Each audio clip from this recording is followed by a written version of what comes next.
This exercise right here has helped countless students to be able to kind of get better with their foot technique. People get really kind of stuck with when they're playing a groove.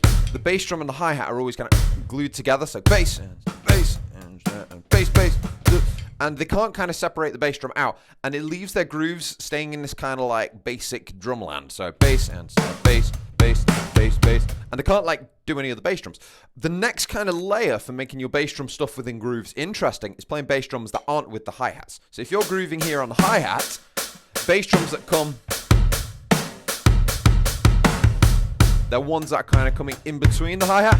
And the reason people don't get into that, even though they sound really cool, is because of the coordination. They're so used to playing the hi-hat and bass drum together. So the exercise that's really helped a lot of my students kind of break past this is just playing a hi-hat, and then a bass drum, hi-hat, and then a bass drum. And they try and keep that going. But the trouble is, as you speed that up, your brain tries to put them at exactly the same time again. So separating them out is the tricky thing. And then as you get better at this, you can start using it in some pretty cool grooves. But the other way to try and practice this is to try and get a backbeat in there. So you're going to have a snare drum where you'd normally have it. If I had no bass drums here, you'd just have 1 and 2 and then it repeat and 4 and 1. So we're going to do that and then try and put bass drums in between every hi-hat. So putting a snare drum in does complicate it. That's a really efficient exercise. It's not a groove you're ever going to use.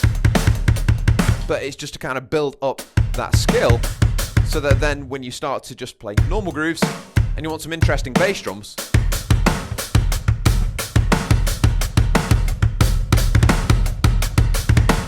you can see that's where a lot of the interest is. It's bass drums that aren't lining up with that hi-hat pattern. So don't let your hi-hat be a crutch where everything has to kind of line up with it.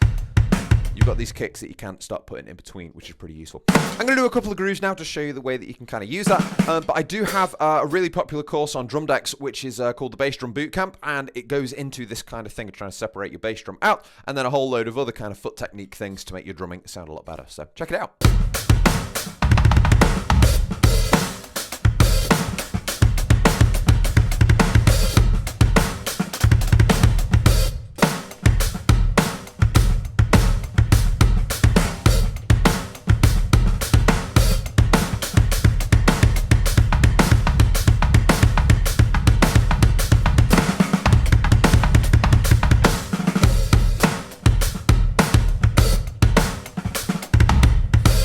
Get the idea. So just trying to separate those out really takes you into this like new dimension of drumming. So it's worth spending a little bit of time with it. So anyway, you guys have a great week and I'll see you soon.